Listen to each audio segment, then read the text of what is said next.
Good morning, RosterWatch Nation. It's your friendly neighborhood trash man. Here for more trash talk, you could say, about the upcoming NFL draft. First off, let's start with some NFL news. What's happened over the last 24 hours? It wouldn't be a proper NFL rumor mill if there wasn't a minuscule amount of news about Aaron Rodgers.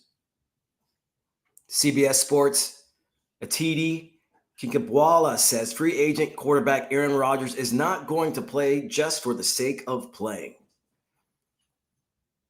He's had conversations with Rodgers and executives. She has had conversations with Rodgers and executives around the league trying to sign him. Based on this conversation, she says it's extremely clear Rodgers is not going to play just for the sake of playing. Okay. That seems a little bit obvious, but what reasons might he have for playing then? I mean, is it just to be on a team that competes for the Super Bowl, that competes for the playoffs? Or is it a team that pays him the most money? You know, that's not necessarily the sake of playing. That's the sake of getting a massive paycheck before you exit the league. Or, you know, does he want to bring up some good players? Does he want to play with particular players? I mean, I guess that's kind of close to playing for the sake of playing. If he doesn't want to play for the sake of playing, which we can safely assume, what options does he have other than the Vikings at this point to join a team and start and actually potentially do something with the team this season? The Vikings are really his only option to get on a team that's where the path is clear for him being the starting quarterback to start the season. I mean, and that's not even for certain with the Vikings. J.J. McCarthy could compete. But Aaron Rodgers is not going to join a team where he's going to have to compete with somebody to play quarterback. So that's the catch-22 there. Aaron Rodgers wants to go in unchallenged, and he wants a team that's going to compete right away, compete for the playoffs, for the Super Bowl. Aaron Rodgers has a list of demands, and there's nary a team that's going to be able to fulfill them the way that he wants them to. I mean, he's angling for the Vikings, it seems. He wants it. He wants to play against the Packers twice. But I don't think they're just going to give it to him. They think they might have the real deal in J.J. McCarthy, and I don't blame them. The only reason that I think it might be prudent to bring Aaron Rodgers on would be because J.J. McCarthy has shown himself to be injury prone this far in his short NFL career. You need a good backup. You need a good backup plan because it is a good team otherwise. You want somebody who, if McCarthy was to get injured, could come in, keep the team running like a well-oiled machine.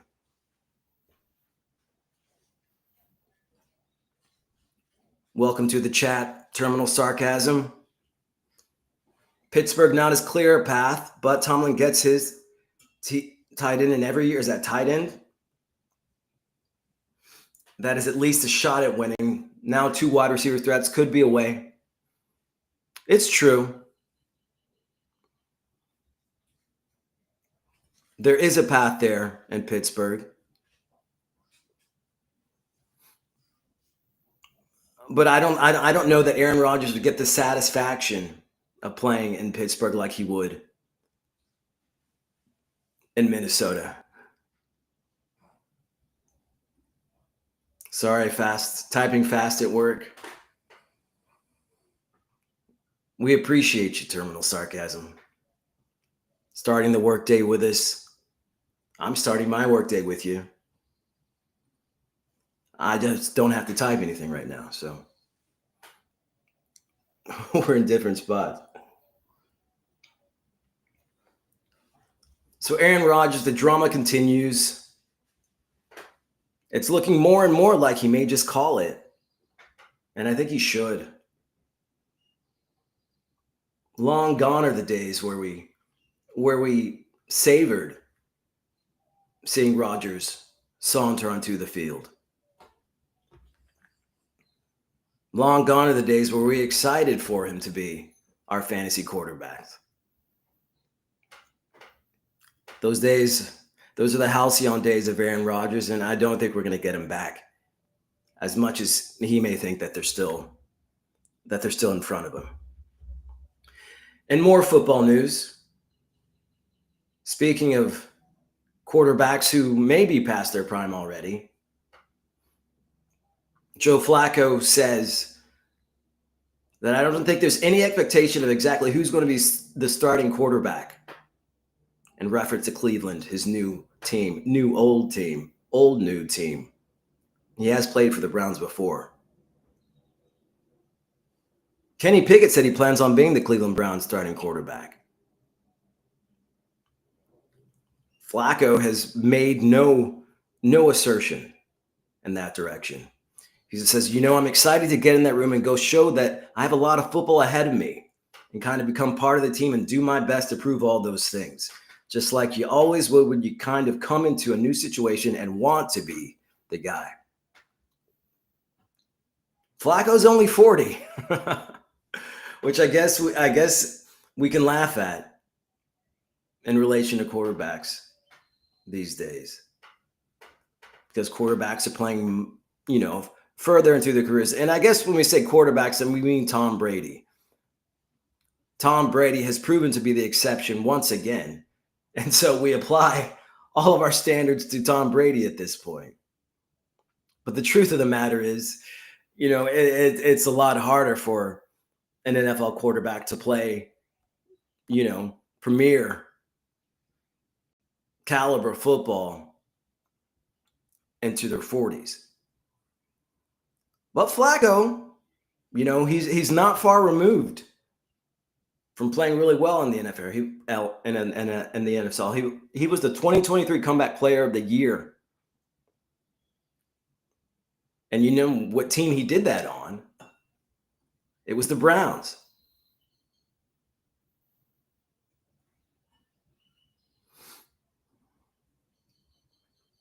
So he's back to the team that he had the Comeback Player of the Year award on. He's in Kevin Stefanski's system. So he's got a leg up on the competition already. He's been there, done that for Cleveland.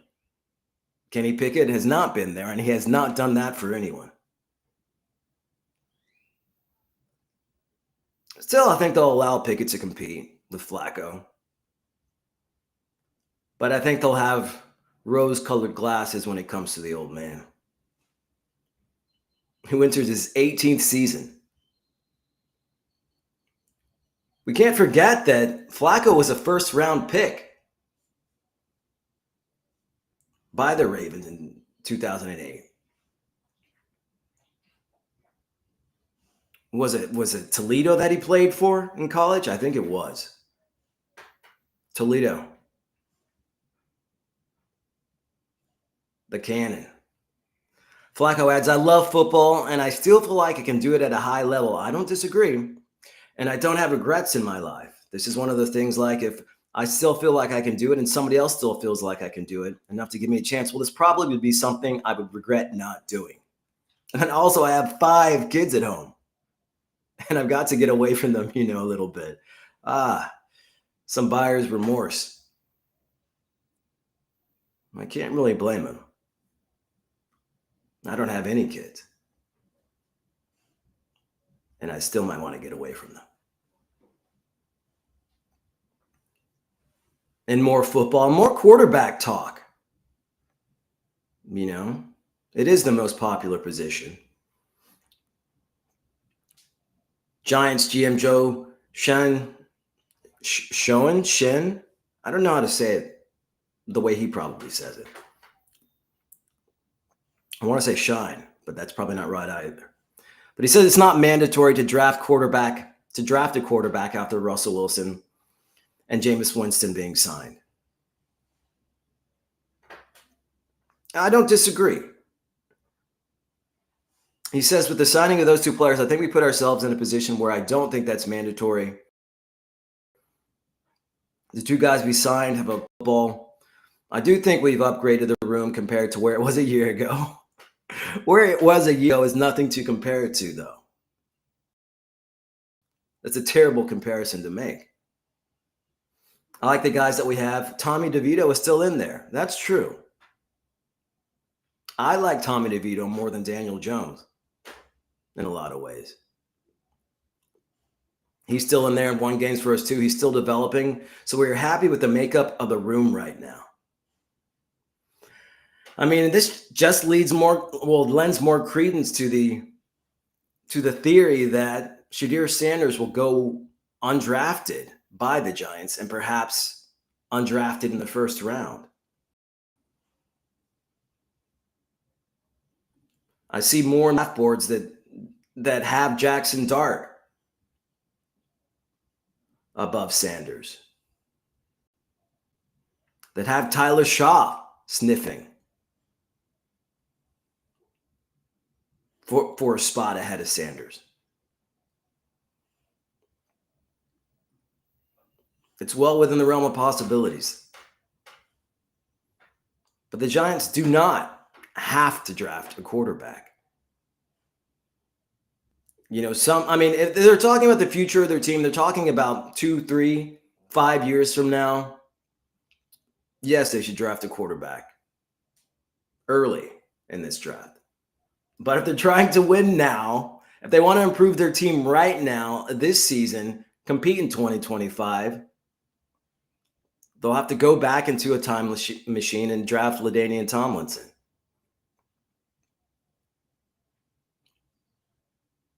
Because that's the only way the team's going to compete this year in that division.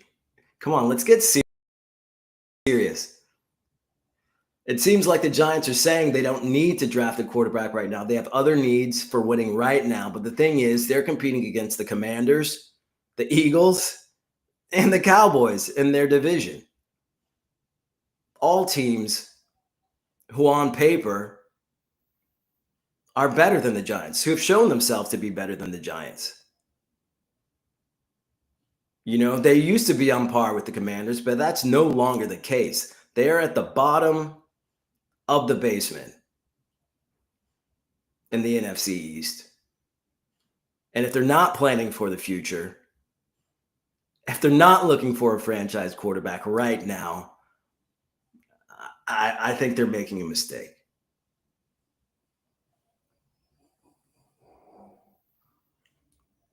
You could add a running back right now, but that's not going to cure what ails the Giants. They've had a decent running back. Tyrone Tracy is a good running back. He's maybe not a 3-down back, not a prototypical one, but he's been good for them.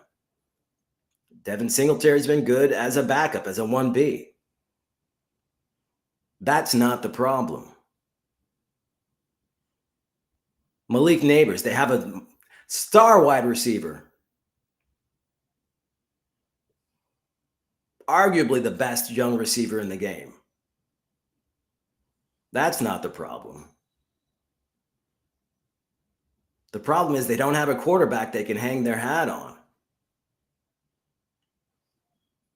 Russell Wilson, Jameis Winston, as much as I respect those guys, Wilson is no longer the player that he was, the Super Bowl caliber quarterback. Those days are behind him. Jameis Winston never was that guy. He's fun for fantasy. He's great for fantasy, let's be honest. But he's not great for the Giants' actual chances of competing in the league. That's not going to help anybody. So yes, no, it's not mandatory that they draft a quarterback, but it's something that they need to do. If they don't draft a quarterback, they need to be serious about giving DeVito a chance, coaching him up.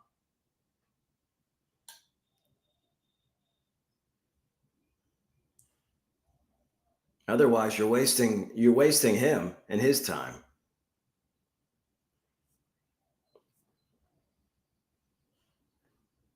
Nick Chubb thinks the Browns, well, maybe not the Browns, thinks his naysayers have been already wrote my ending when I'm just getting started. Okay. That's arguable considering that Nick Chubb is going into his age. Well, he's 29, almost 30 years old. For a running back, that is geriatric. For a running back who's torn almost everything you can tear in their knees, that's Methuselah-like. The longtime Cleveland Browns running back posted a video on social media early this week squatting significant weight, something he'd famously done pre-injury. Back to squatting over 500 pounds again. Someone said the educated guess is 575 pounds, which is a lot. Chubb offered insight into his mentality with the "they've already wrote my ending when I'm just getting started" quote, adding a bat emoji. I don't know what the bat signifies. Maybe you can tell me. It's not apparent.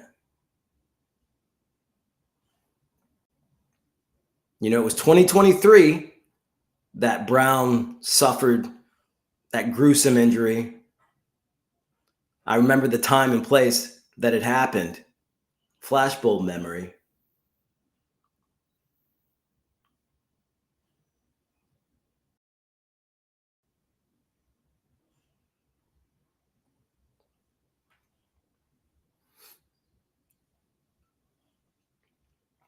But he's got another year removed from that injury. You know, and he is older, but, you know, he hasn't been adding considerable tread to his tires since then. So maybe he's more like a 28-year-old or 27-year-old, which is an easier pill to swallow. At this point, the former Brown remains a free agent.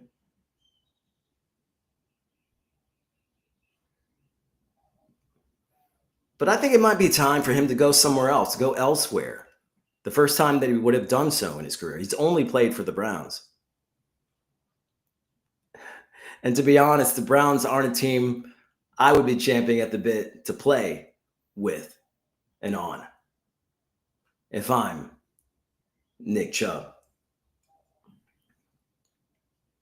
Not the best landing spot.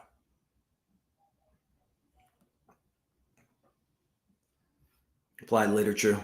Welcome to the chat. He added a Batman picture at the end of the post. I guess the bat means he's coming back like Bruce. I mean, a Batman picture, that could mean a lot of things. Maybe he has a belt of gadgets that'll help him compete on the field, disabling his, defenders. You say he's ready for his Dark Knight era. So you mean this is like when Batman was down in the well, I guess it was a kind of that prison, and he rehabbed himself after breaking his back and climbs his way out to freedom. Well, this isn't a Christopher Nolan movie.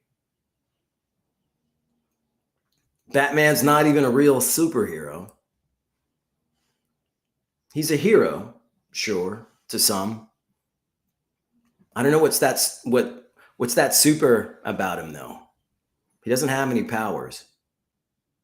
I think if I was Nick Chubb, I would maybe want to be, you know, post Doomsday era Superman. You know, give me some actual powers.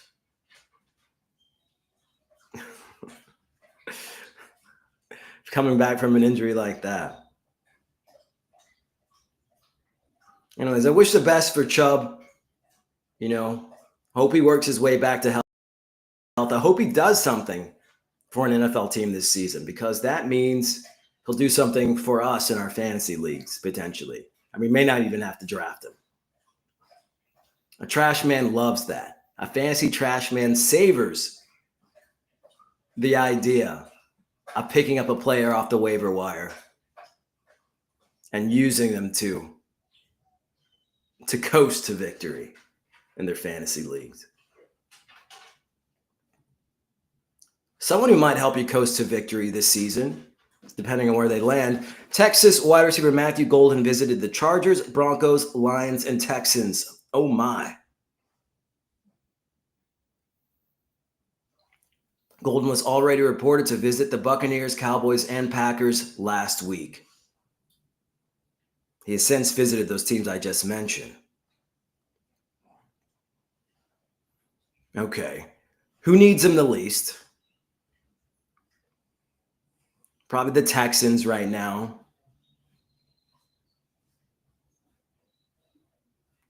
Of that group, you could argue maybe the Chargers also. Texans and Chargers both have their number one receivers. The Broncos technically do too in Courtland Sutton. The Lions definitely do. I guess the Chargers are actually probably the team that could use them the most. Outside of Ladd McConkey, they don't really have much going for them. Golden's a speedster, great leaping ability. You can put him outside.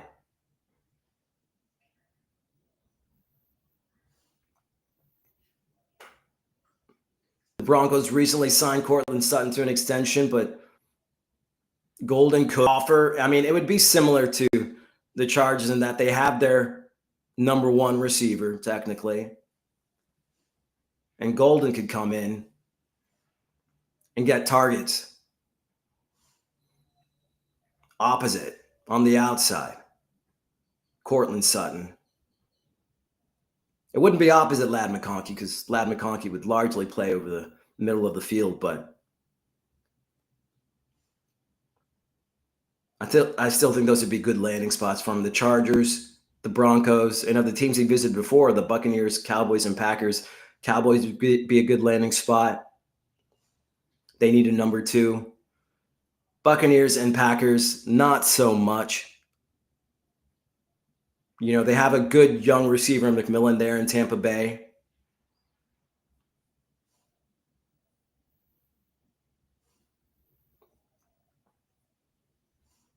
Oh, in reference to Chubb, well, in relation to Chubb, Applied Literature is asking, my question is, where the hell is Dobbs signing?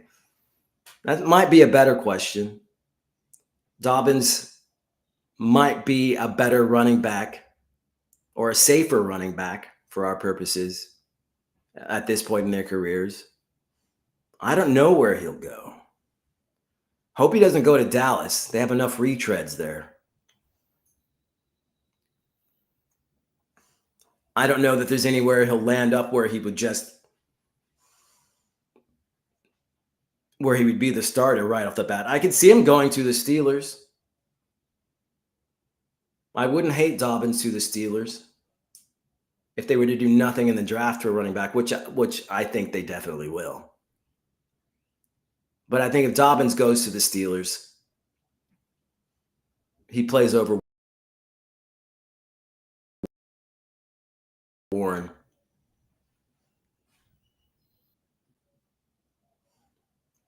Since he post-draft,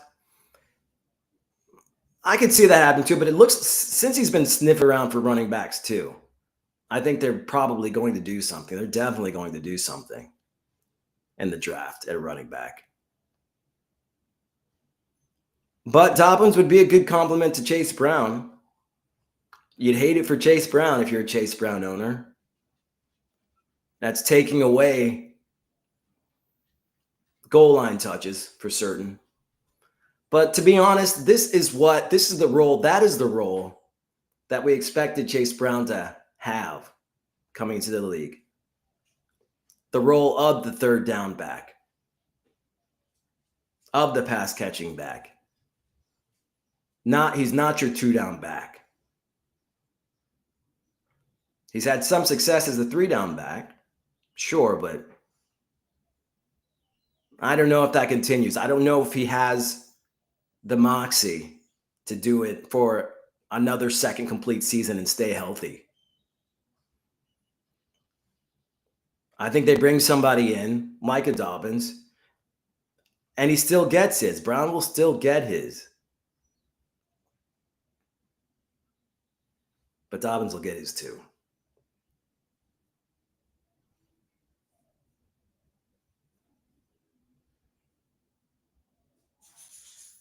In more football news, the Broncos hosted a top 30 pre-draft visit with Ohio State running back Tre'Von Henderson. More and more teams are making visits with Henderson. Recently visited the Steelers, who pick ahead of the Broncos in the first round. Henderson, a smaller back who is still a bully in the trenches. And for being, one of the smaller backs comparatively to, Amarian Hampton or Judkins out of Ohio State, Henderson is a great pass protector.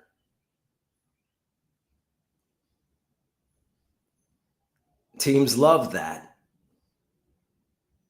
Sean Payton loves that. Mike Tomlin loves that. I mean, it's hard not to love a guy who is athletic and dynamic, can be a home run hitter, but can also pass protect. You keep that guy on the field for the first 3 downs. So things heating up for Henderson, and rightfully so. Any team would be happy to have him in the first round, and that's where he'll go. I think that all just rhymed. I'll have to go back and listen.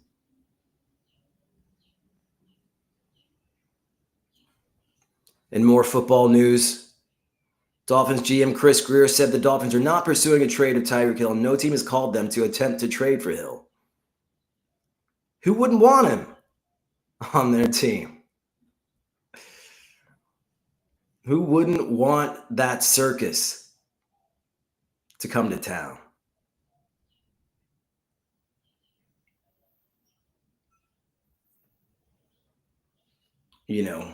Hill's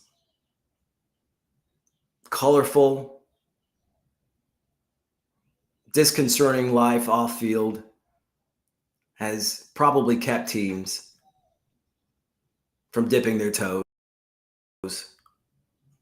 in potential trade talks for a Hill. But he's still arguably one of the best if not the best receiver in the league, pound for pound. It's what makes him crazy in some ways that makes him such a good player on the field. He just goes all out.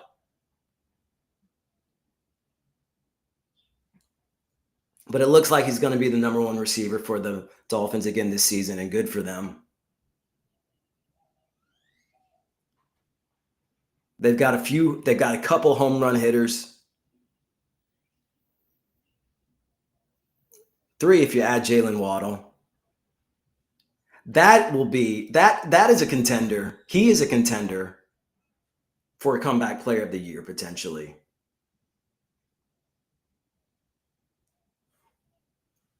That is a guy who I think has the potential. I think if Tyreek Hill was not on the Dolphins, hadn't come to the Dolphins, Waddle would be a number one fantasy. Not the number one, but a wide receiver one.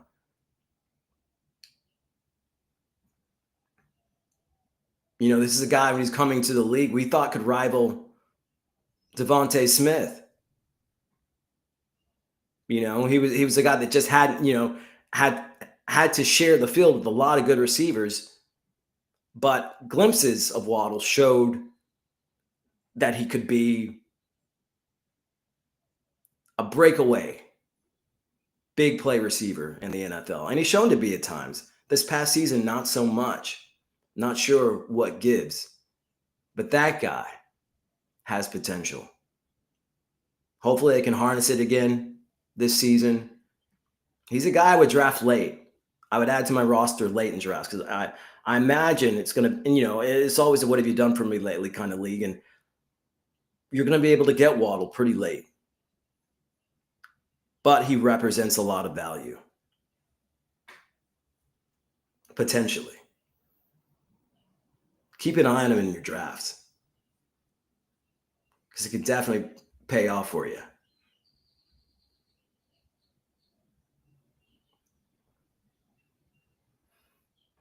ESPN's Jamison Hensley reports the Ravens have invested countless hours into scouting incoming rookie kickers.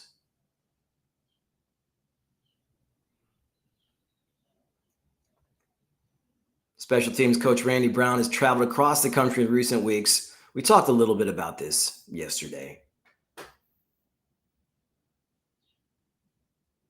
The Ravens, who have never taken a kicker in the draft, could be primed to finally take a kicker in the draft, considering that, the possibility that Justin Tucker does not play a lick of football this season due to his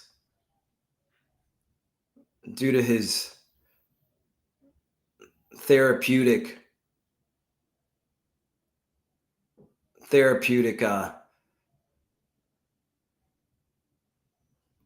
I'm going to say it's a malady. It's a disorder. It's a disorder that say it's an improper way of coping with it's an improper coping mechanism. I don't know what Tucker's coping with. Maybe it's just lonely at the top of the kicker podium. But he's gotten himself into what looks like quite a bit of trouble. He's also 35 years old. Kickers can play into their 40s and play well, but he's been in the league a long time, and he showed signs of that calm, cool exterior cracking in the 2024 season. Had some bad misses. It might have been the weight of the potential suits coming. But it wasn't a good look. It's not a good look for Tucker. And the Ravens are prepping for that. I hope you're prepping for the upcoming fantasy season. You must be if you're here with us this morning. You're here with me. Stay tuned for Alex and Cody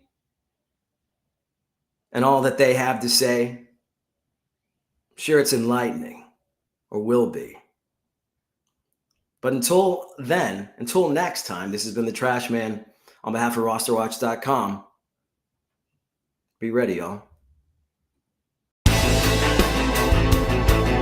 This is